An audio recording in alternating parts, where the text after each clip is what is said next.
দেখি আসুন NRC C পৃষ্ঠা কেমন করে পূরণ করতে হবে। এনআরসি আবেদনপত্রের সি পৃষ্ঠাটি হচ্ছে সবার থেকে গুরুত্বপূর্ণ। আবেদনকারী এই সি পৃষ্ঠার প্রশ্ন 9, প্রশ্ন 10 এবং প্রশ্ন 11-এর যে কোনো একটা প্রশ্নের উত্তর দিলেই পর্যাপ্ত। অবশ্য প্রশ্ন 9 এবং প্রশ্ন 10 অথবা প্রশ্ন 11-এর একটা থেকে বেশি প্রশ্নের উত্তরও দিতে পারেন। প্রশ্ন 9 সে সমস্ত ব্যক্তির জন্য প্রযোজ্য যে সমস্ত ব্যক্তির নিজের অথবা পিতৃমাতৃর অথবা পূর্বপুরুষের তথ্য 1951 সালের এনআরসিতে আছে।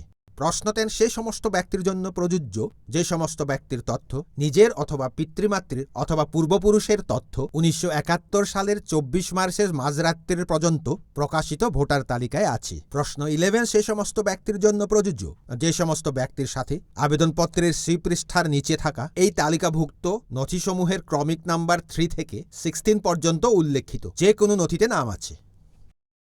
প্রশ্ন 9-এর উত্তরে 1951 সালের এনআরসিতে নাম থাকা ব্যক্তিটির যেমন আবেদনকারীর নিজের অথবা আবেদনকারীর পিতৃমাতৃর অথবা পূর্বপুরুষের নাম লিখবেন।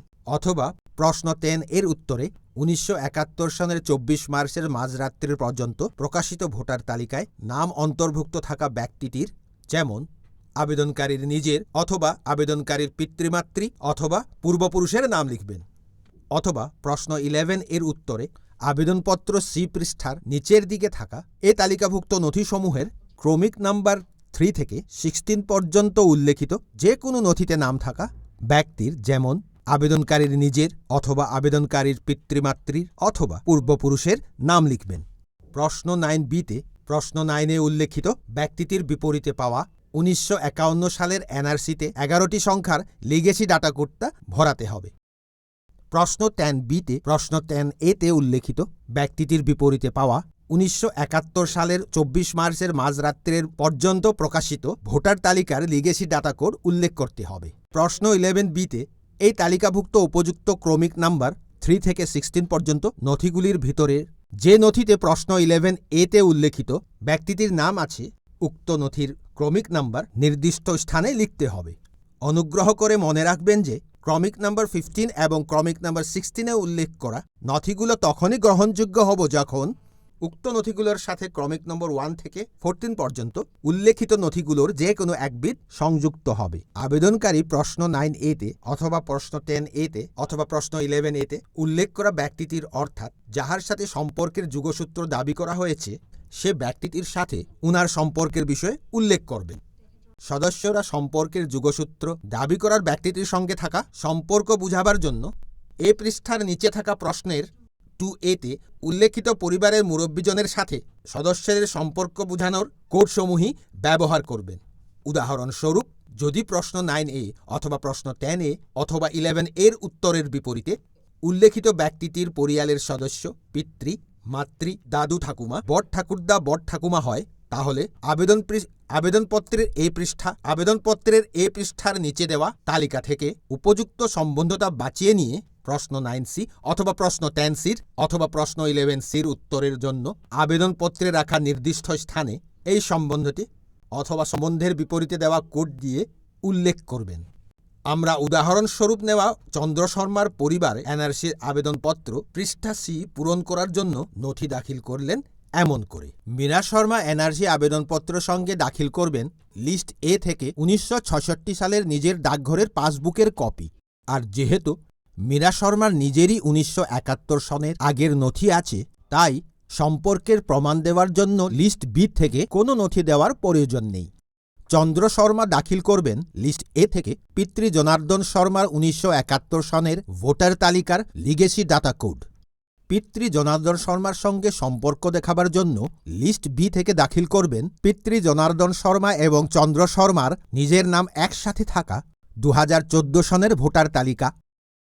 উৎপল শর্মা এবং তনুশ্রী শর্মা লিস্ট এ থেকে জনার্দন শর্মার লিগেসি ডাটা কোড দাখিল করার সঙ্গে সম্পর্কের প্রমাণস্বরূপ দেবেন লিস্ট বি থেকে উৎপল শর্মা চন্দ্র শর্মার সঙ্গে সম্পর্ক স্থাপন করার জন্য দেবেন প্যান কার্ড। আর তনুশ্রী উৎপলের সাথে সম্পর্ক স্থাপনের জন্য দেবে তনুশ্রীর জন্মের প্রমাণপত্র। চন্দ্র শর্মার পত্নী তরালী দেবী দেবেন লিস্ট এ থেকে 1971 সনের আগের পিতৃ গণেশ বড়ঠাকুরের ম্যাট্রিক উত্তীর্ণের প্রমাণপত্র এবং সম্পর্কের প্রমাণস্বরূপ লিস্ট বি থেকে দেবেন নিজের অ্যাডমিট কার্ড। উৎপলের পত্নী মনীষা দেবেন 1963 সালে দাদু নৃপেন কলিতা ক্যানা লিস্ট এর জমির দলিল দেবেন। দাদুর সঙ্গে মায়ের সম্পর্ক দেখাবার জন্য দাদু নৃপেন কলিতার নামের জায়গায় মা সুস্মিতা কলিতার নামে হওয়া সে জমির 1981 সালের নামজারি হুকুমের নকল দেবেন এবং মা সুস্মিতা কলিতার সাথে সম্পর্ক দেখাবার জন্য লিস্ট বি থেকে মনীষা জন্মের প্রমাণপত্র দেবেন। এই নথিসমূহ হচ্ছে 1951 সালের এনআরসি, 1971 সনের 24 মার্চ পর্যন্ত প্রকাশিত ভোটার তালিকা, ভূমি এবং রায়তি শর্তের নথি, নাগরিকত্বের প্রমাণপত্র, স্থায়ী বাসিন্দার প্রমাণপত্র, শরণার্থী পঞ্জীয়নের প্রমাণপত্র, পাসপোর্ট, ভারতীয় জীবন বীমা নিগমের বীমা যোজনা, সরকার দ্বারা প্রদত্ত অনুজ্ঞাপত্র অথবা প্রমাণপত্র, সরকারি চাকরির নিযুক্তির প্রমাণপত্র, ব্যাংক ডাকঘরের হিসেবের নথি, জন্মের প্রমাণপত্র, বোর্ড বিশ্ববিদ্যালয়ের শৈক্ষিক প্রমাণপত্র, আদালতের নথি এবং প্রক্রিয়াজনিত নথি। সমর্থনমূলক নথিগুলো হচ্ছে চক্রবিষয়া অথবা গ্রাম পঞ্চায়েতের সচিবের দ্বারা প্রদত্ত প্রমাণপত্র, রেশন কার্ড। লিস্ট বির নথিসমূহ হচ্ছে জন্মের প্রমাণপত্র, জমির নথিপত্র, বোর্ড বিশ্ববিদ্যালয়ের প্রমাণপত্র, ব্যাংক জীবন বীমা নিগমের প্রমাণপত্র, চক্রবিষয়া অথবা গ্রাম পঞ্চায়েতের সচিবের দ্বারা প্রদত্ত প্রমাণপত্র, ভোটার তালিকা, রেশন কার্ড এবং অন্যান্য যে কোনো বিধিসম্মত নথি যাহার জড়িয়ে পরিবারের সদস্য এবং যার নাম লিস্ট এর যে কোনো নথিতে উল্লেখ আছে, উনার মধ্যে স্পষ্টভাবে যুগসূত্র স্থাপন করা যাবে। মীরা শর্মার সঙ্গে এই তালিকাভুক্ত নথির ক্রমিক নাম্বার 3 থেকে 16 মধ্যে থাকা একবিধ নথি আছে। মীরা শর্মা নিজের নামেতে লিস্ট এর নথি থাকার জন্য কোনো নথি দেওয়ার প্রয়োজন নেই। তাই মীরা শর্মার ক্ষেত্রে প্রশ্ন 9 এবং 10 বদলে প্রশ্ন 11ই প্রযোজ্য হবে। 11 নম্বর প্রশ্নের 11A তে মীরা শর্মা উল্লেখ করলেন নিজের নাম, 11B তে মীরা শর্মা দাখিল করবেন নিজের নামে থাকা 1966 সনের ব্যাংকের পাসবুক। সি পৃষ্ঠার এ লিস্টে থাকা 1971 সনের 24 মার্চের আগে থাকা নথিসমূহের মধ্যে ব্যাংক ডাকঘরের হিসেবের নথির কোড হচ্ছে 11। তাই প্রশ্ন 11বির উত্তরের হিসেবে মীরা শর্মা উল্লেখ করবেন কোড 11। প্রশ্ন 11সিতে উল্লেখ করতে হবে প্রশ্ন 11এতে থাকা ব্যক্তির সাথে পরিবারটার সদস্যের সম্পর্ক। নিজের নামে 1971 সনের আগের নথি থাকার জন্য 11এতে মীরা শর্মার নিজের নামেই লেখা থাকবে। তাই 11সিতে সম্পর্ক উল্লেখ করবেন স্বয়ং বলে, সম্পর্কের নাম এবং কোড উল্লেখ করবেন এই পৃষ্ঠার নিচে 2A তালিকা থেকে বাঁচিয়ে নিয়ে। তাই মীরা শর্মার 2A তালিকা থেকে সম্পর্কের নাম স্বয়ং আর কোড 1 বলে উল্লেখ করবেন। মীরা শর্মা প্রশ্ন 11ডির ঘরটা খালি রাখবেন। চন্দ্র শর্মা পিতৃ জনার্দন শর্মার নাম 1971 সনের ভোটার তালিকায় থাকার জন্য চন্দ্র শর্মার জন্য প্রশ্ন 9 অথবা প্রশ্ন 11-এর বদলে প্রশ্ন 10ই প্রযোজ্য হবে। প্রশ্ন 10বিতে চন্দ্র শর্মা পূরণ করবেন 1971 সনের ভোটার তালিকায় থাকা পিতৃ জনার্দন শর্মার নামের বিপরীতে পাওয়া লিগেসি ডাটা কোড। 10সিতে চন্দ্র শর্মা উল্লেখ করলেন জনার্দন শর্মার সঙ্গে সম্পর্ক। জনার্দন শর্মা যেহেতু চন্দ্র শর্মার পিতৃ, তাই উনি এ পৃষ্ঠায় 2A লিস্ট থেকে বাঁচিয়ে নিয়ে সম্পর্কের কোড 5 এবং সম্পর্কে পিতৃ বা বাবা বলে উল্লেখ করবেন। এখানে কিন্তু উনি নিজেকে জনার্দন শর্মার পুত্র বলে উল্লেখ করবেন না, বরঞ্চ 10A-তে নাম থাকা ব্যক্তিজন ওনার কি হন সেটাই উল্লেখ করবেন। 10B-তে উল্লেখ করলেন বাবার সাথে সম্পর্ক স্থাপনের জন্য দাখিল করার নথি। জনার্দন শর্মা এবং চন্দ্র শর্মা নিজের নাম একসঙ্গে থাকা 2014 সনের ভোটার তালিকা। লিস্ট বিতে ভোটার তালিকার ক্রমিক নাম্বার 6 হওয়ার জন্য চন্দ্র শর্মা 10ডির উত্তর হিসাবে উল্লেখ করবেন ডকুমেন্ট কোড নাম্বার 6। আবেদনপত্র সদস্য তরালী শর্মা নিজের বাবা গণেশ বরঠাকুরের নামে থাকা 1971 সনের আগের নথি দিয়ে আবেদনপত্র পূরণ করতে চাইলেন, আর সেই প্রশ্ন 11-এ উল্লেখ করলেন নিজের পিতৃ গণেশ বরঠাকুরের নাম। 11বিতে দাখিল করার নথি লিস্ট এ থেকে গণেশ বরঠাকুরের ম্যাট্রিক উত্তীর্ণের প্রমাণপত্রের কোড 13। প্রশ্ন 11সিতে এ পৃষ্ঠার 2A তালিকা থেকে সম্পর্কের নাম পিতৃ আর সম্পর্কের কোড 5 এবং প্রশ্ন 11ডিতে পিতৃ গণেশ বরঠাকুরের সঙ্গে সম্পর্ক স্থাপনের জন্য তরালী শর্মা দাখিল করলেন লিস্ট বি থেকে নিজের অ্যাডমিট কার্ড, যেখানে পিতৃ গণেশ বরঠাকুর আর কন্যা তরালী দেবীর নাম একসাথেই আছে। এই ডকুমেন্টের ক্ষেত্রে প্রযোজ্য হচ্ছে লিস্ট বির কোড নাম্বার 3। চন্দ্র শর্মার পরিবারের আবেদনপত্র ক্রমিক নাম্বার 4-এর সদস্য উৎপল শর্মা নিজের দাদু জনার্দন শর্মার নাম দিয়ে আবেদনপত্র পূরণ করতে চাইলেন, আর তাই প্রশ্ন 10A-তে উল্লেখ করলেন নিজের দাদু জনার্দন শর্মার নাম।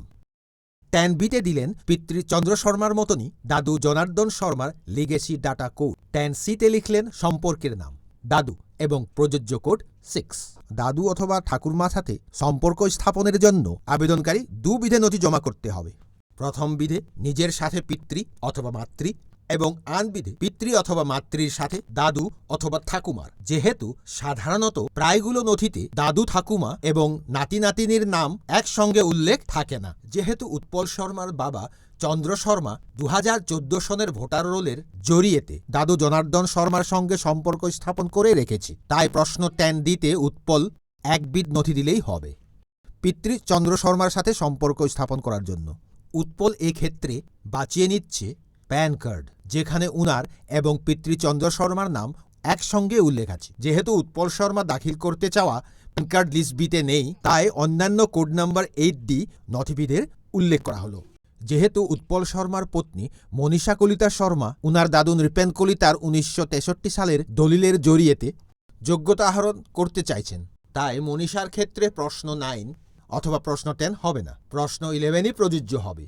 আর এই জন্য প্রশ্ন 11-এর উত্তরে মনীষা লিখলেন মাতৃ সুস্মিতা কলিতার পিতৃ এবং মনীষার দাদু নৃপেন কলিতার নাম।